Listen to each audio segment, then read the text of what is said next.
Hey, everybody, it's David Nagel. Welcome to the Successful Mind Podcast. Today, I have an amazing guest. I mean, I cannot tell you how amazing this person is. His name is Marques Ogden. I'm going to read you his bio, which I don't typically do, but I want you to get kind of a frame for where this gentleman is coming from and what he's been through, and then we're going to dig into his story. So here we go. In 2003, Marques was drafted into the NFL as an offensive lineman. I mean, which is amazing as it is. After 5 years of playing in the league, he decided to retire and pursue a career in construction and contracting. At the age of 27, Marques founded a construction company called Kayden Premier Enterprises. The company had fast growth, and in 2010, Marques won the African American Subcontractor of the Year award in the state of Maryland, which I lived there for 5 years, by the way. Eventually, his business went bankrupt, losing almost $2 million on one project in a matter of 90 days. During his darkest hours, he pulled himself together, got a part-time job as a custodian, and worked hard and determination, became the inspirational keynote speaker, executive coach, best-selling author, and marketing leader, helping to build the success of others. Marques, welcome to the show. Thanks so much, David. I appreciate it. How you doing today, sir? I'm doing fantastic, man. I am honored to have you on. I really am. Thanks for doing this. So let's get into this. First of all, what was the journey like to the NFL? Tell us about that. The journey to NFL was very interesting because my brother, Jonathan Ogden, who's a Hall of Famer, first ballot, he's actually the youngest Hall of Famer in the NFL's history to be inducted. He was inducted at 37 years old. He beat out Barry Sanders by about 2 months, I believe.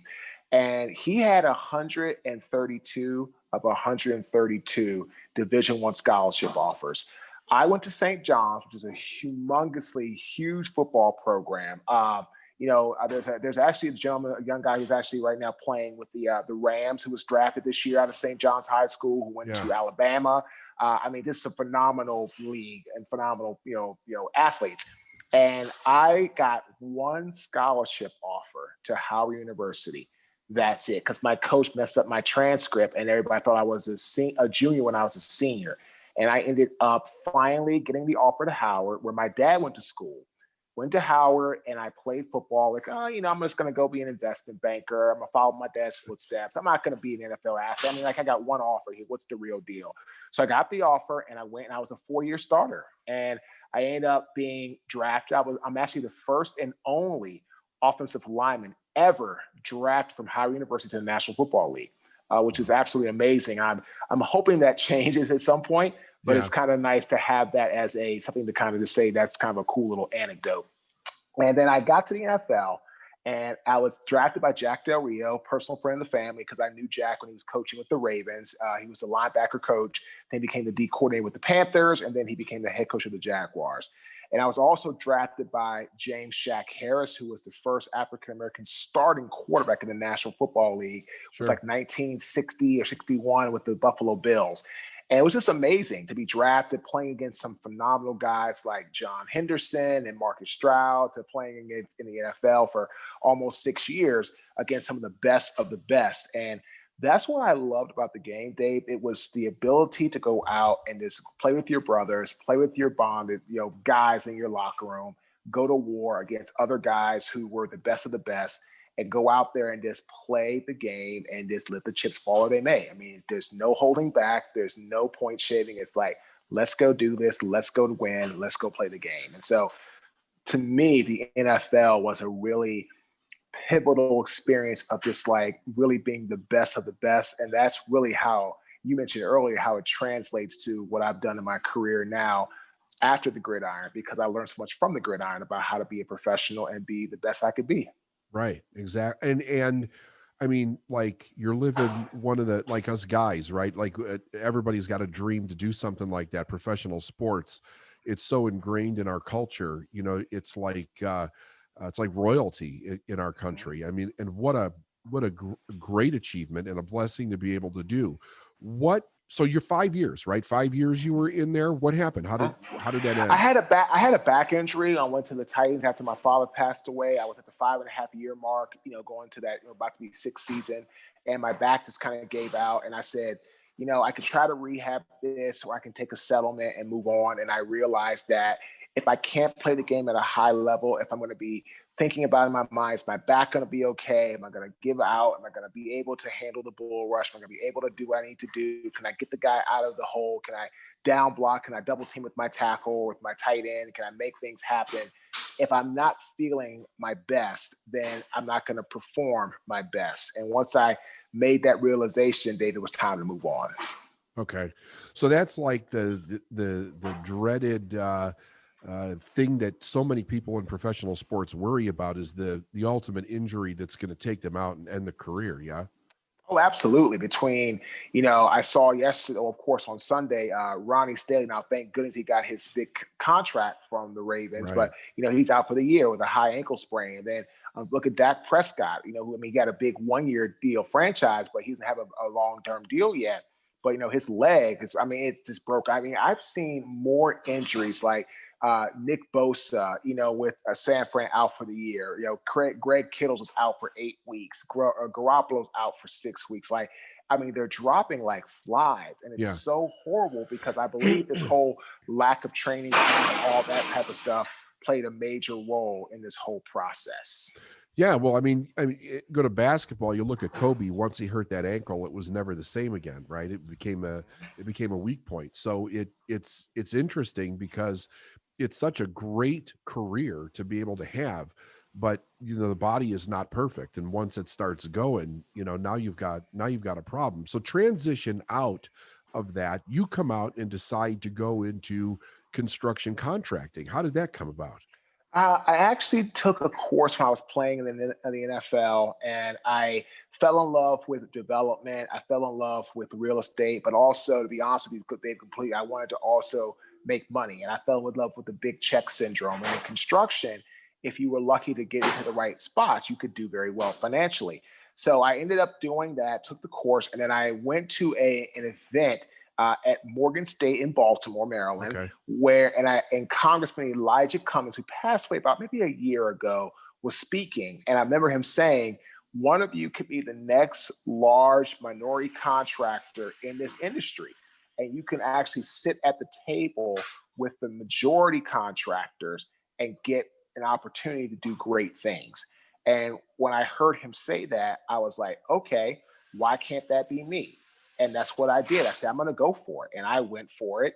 And I ended up, meeting my partner, and we built a massive organization. By the time we got into year 4, going into year 4, Dave, we were the largest African American subcontractor in the city of Baltimore, state of Maryland, the area of site work. My mentor went out of business. And when he went out of business, there was a large void in that space. And again, all the city and state funded contracts needed minority contractors to fill them.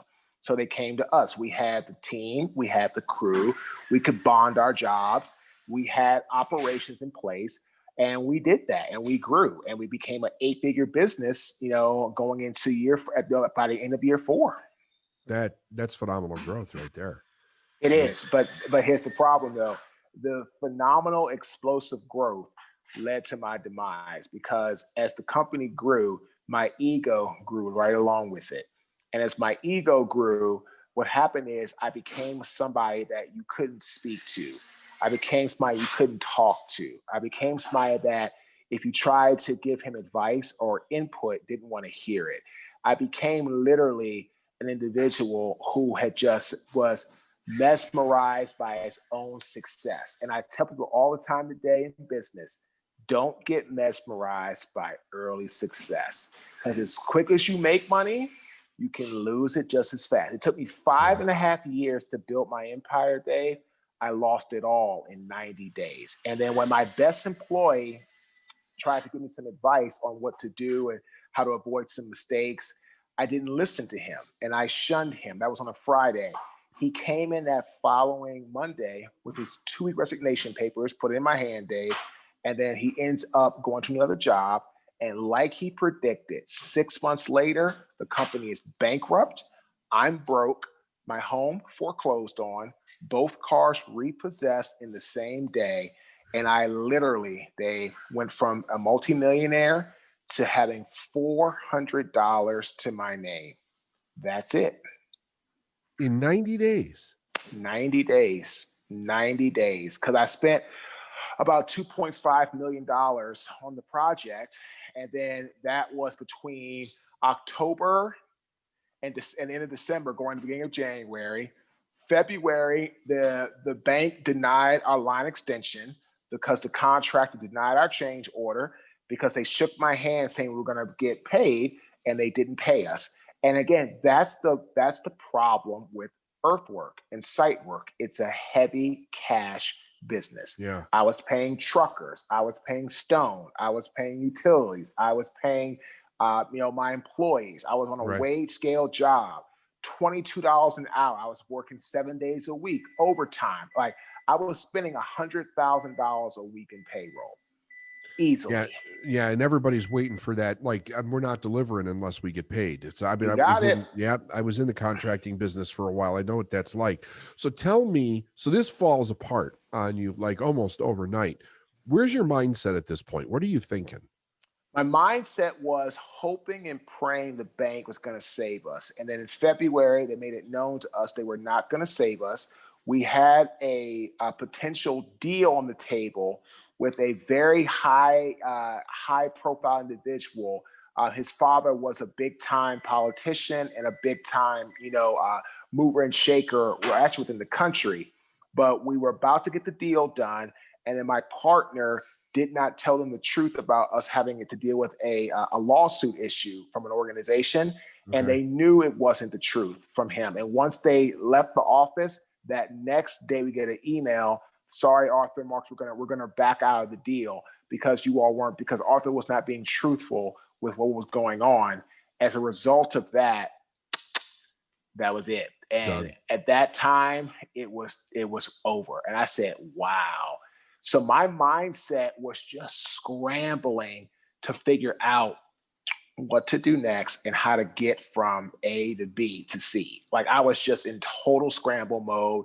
And by the time Dave, my fiance, who's now my wife, who I met 6 months prior, by the time we had paid for movers and paid for a deposit for our new place we were going to get in Carolina, because I couldn't stay in Baltimore because I owed too many people money, and the business was this wasn't a good place for me to stay. And I was getting very depressed in Baltimore. Everything around was just not good. So after all the stuff that we took care of, all the stuff we had to pay to get out of that to here and down here, April 2013, Dave, I look at the bank account after paying the deposit and the first months and all that different stuff, everything, $400. That's it. Credit cards maxed out. I had a job at Merrill Lynch, but I wasn't going to get paid until like probably 6 weeks because I missed the pay scale and they were going to be out. And I wasn't in the system to get paid in 2 weeks. So I had to wait 6 weeks. And so I ended up actually almost being homeless because of that. But thank God the NFL stepped in with it's called the Gene Upshaw Trust Fund. It was just formed that January 2013. Okay. And they paid 4 months of my bills with my rent. They paid little bills like that just so we wouldn't go homeless. And I tell everybody that was my saving grace. And again, I was at Merrill Lynch working. I got fired after 2 months. Got a job the next day to a construction company, fired 5 days later. They shut down the parts division. And the only jobs I could get, Dave, was coaching football to the youth as a business owner, running private lessons and all that. And it wasn't making enough money because my kids now were getting into football season. So they stopped coming for training. I needed another job. And one of my clients owned a custodian business. And she said she's looking for some help. And I asked her, when can they start? She said immediately, I said, how much are they making? She said, $8 an hour. I said, I'll take it. She said, Marques, $8 an hour. I said, I'll take it. She said, the best I can give you is $8.25. I said, done. Wow. And I started working from 10 p.m. to 5 a.m. on the night shift for her, along with coaching football in the youth, just to barely make ends meet. I made $311 a week. Your survival at this point, it's just bare bones survival. It's just bare bones survival. Yeah. So your wife was your girlfriend at the time, yeah? Yep, that's right. So how did she deal with this? Did she support you through the whole thing? She believe The in you? whole thing. She said, Marcus, you were successful once, you can be successful again, but you Good woman. can't be successful sitting on your butt.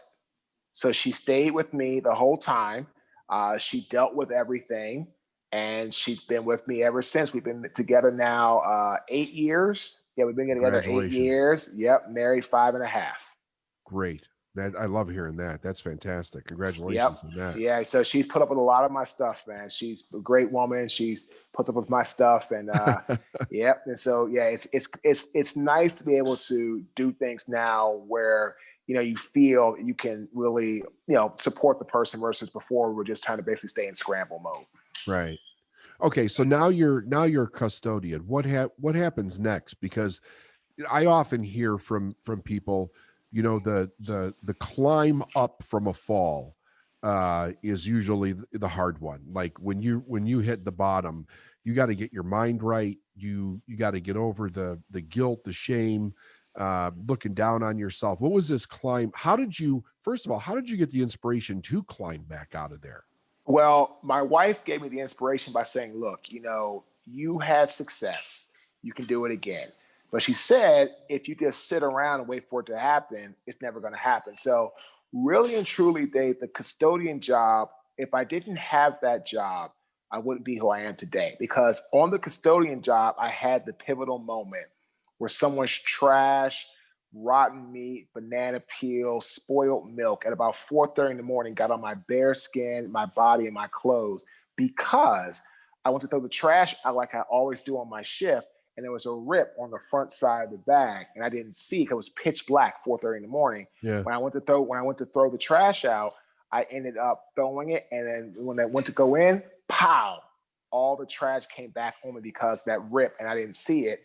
And that was the pivotal moment. I said, wow, if I don't make a change today, I'll be here for the rest of my life. And I call it, Dave, the Al Bundy syndrome. One of my favorite shows, Married with Children. Yeah. I was a great, I was a great high school football player. I scored 4 touchdowns in one game. I was great in the past. I was a great high school player, Marcus. I was a great college player, Marcus. I was a great NFL player, Marcus. Always talking about the past. And that's no place to be, because if you're living in the past, you're never living in the present or going into the future. So I ended up saying, I need to turn this around. And so I tell everybody to do that's going through a struggling time, which a lot of people are now with COVID. Come home, take a breath, sit down, write down 3 of your biggest strengths. What do you do well? Then figure out what is the passion in which you want to pursue based off those strengths. That creates your ambition. Then you have to be driven to go work hard and work through all the BS to get where you want to go. And then hard work. Focus on yourself, not the competition. But first things first, write down your 3 biggest strengths, figure out what your passion is, and then from there, move forward with your life. So was this an obvious path for you then to start coaching and teaching and training and speaking, and you're a published author? That's a hell of a climb back up. Was that, how did that path open to you? How did you see that? The path open to me, like I tell everybody in their own way. I leaned on my inner circle.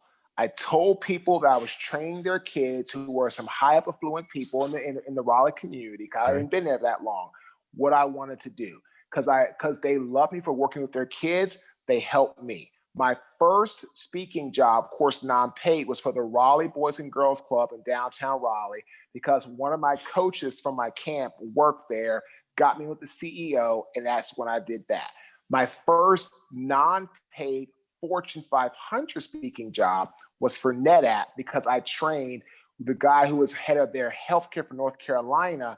I trained both his sons in football technique, and he gave me an opportunity. So I really leaned on my inner circle, and I started telling them what I wanted to do. As a result of that, Dave, that's how my speaking career got born. But it took me 2.5 years to get my first paid speaking job. Really? September 2013 is when I started. I didn't get my first paid speaking job, Dave, until April 2016. Gotcha. Okay. And then, so now you have 2 books, is that right? Correct. My So Sleepless Nights is my autobiography. It's a bestseller. Then The Success Cycle, which is out now, which is also a bestseller. And that's in Amazon online, Barnes and Noble online, and every Barnes and Noble bookstore across the country on the shelf. tell us about your latest book. The Success Cycle is about 3 keys, Dave, to help you achieve success in your own life. Again, ambition, create your blueprint, create your roadmap, create the vision, paint the picture for your life. Then second one is drive. Be inspired over motivated and know what your why is and tell people about your why. Because if they know why you do something, chances of them working with you, Dave, go sky high. And then third is hard work. Focus on yourself, not the competition. Don't worry about social media. Don't worry about the comparison game. Worry about just getting your stuff done to the best of your ability. Do that. No matter what you do, you can have success. I got to ask you, because the things that you did, they're pretty astonishing. Like it's above the average. It's definitely above mediocre that we see in life. Where did you get your work ethic from? Oh, I got it from my father. We were raised by a single father. Okay. And my father, it was just a individual who was our best friend, our mentor, but the hardest working person. And also my maternal grandparents, my grandmother and grandfather were extremely hardworking. My grandma was she used to walk 5 miles back in the 20s back in the 30s, excuse me, to go to elementary school, to the bus, 5 miles there, 5 miles back. My grandfather was in the Army. He was a boxer in the Army. He was a boxing trainer, worked for the government, also, as my grandmother did, as a teacher. And my grandfather worked for over 60 years of his life as a volunteer at the Boys and Girls Club. He saved hundreds of lives in Southeast DC and saved young men from the streets, gangs, drugs, all those things bad. And my grandfather's work ethic and my grandmother's and my father's have been passed on to me, because I learned that in life, if you expect somebody to hand you something, you're going to be waiting for a long time. And you have to go out, strap your boots up, roll your sleeves up, and work for what you want. What do you think was the hardest part of this journey for you? The thing that was the biggest challenge, where you really had to, really grab yourself and straighten yourself out? The biggest challenge was, as a custodian, having to deal with the way people treated me, thinking I was less than human, talking down to me, not getting frustrated, and realizing that just because I made a mistake doesn't mean I'm a bad person. It was the self-loathing I had to get over and stop this saying, oh, you're going to be always a failure, Marques. You're going to be right here, Marques. And again, the pivotal moment really made me self-analyze. Where was I in life? And what I realized, Dave, that accountability, ownership, and taking control of my life and owning my mistakes is what was missing. Once I owned the company failure, once I owned that it wasn't my partner's fault, once I owned that it wasn't the contractor's fault, once I owned it wasn't the developer's fault, it was Marques Ogden's fault for working without a signed contract, for trusting a client that he shouldn't have. As a result of that, Dave, that's when I had to get things moving. But the self-loathing and the pity party for about 6 months was hard to get by. But again, the pivotal moment made me realize that self-pity, self-loathing will get me exactly where I am. Still self-pitying and still self-loathing. I made the decision to stop. That's a hell of a decision to make. I remember when I worked with my mentor, like over 20 years ago, one of the things he said to me was, he says, as you become successful, people are going to write good things about you. They're going to say good things about you. So the day that you start believing your own news clippings is the day that you start coming down. Yeah, the hype. There you go. And that's me. That was it with Kayden. I started believing all the hype. The next king of Baltimore, the minority contractor of the country, Baltimore's new dirt king from the football field, from the gridiron to the boardroom. Yeah. Literally, I started believing all the hype, and I started going everywhere. People would buy me drinks, and I would go places, and I would buy out the bar. I would have limo service. I wasn't married at the time. I didn't have my wife at the time. I would get limo service and go downtown and want to act a fool and all this other stuff, and taking people on trips they really hadn't earned, and living a lifestyle of someone who thought money and fame made him better than other people. And once Yeah. I started to believe that, basically about 6 months later, I mean, almost to the day, the company went bankrupt. Man, what a journey. What is the thing that you enjoy the most now about what you do? I enjoy the light bulb turning on in people. I can see it in their mind, or I can hear it in their voice. Like, I was just talking to a guy before, you said, Marques, your story is incredible. And the fact you made it to the NFL, then you were popped, then you got off the gridiron, built a massive business, then you lost it all and rebuilt yourself.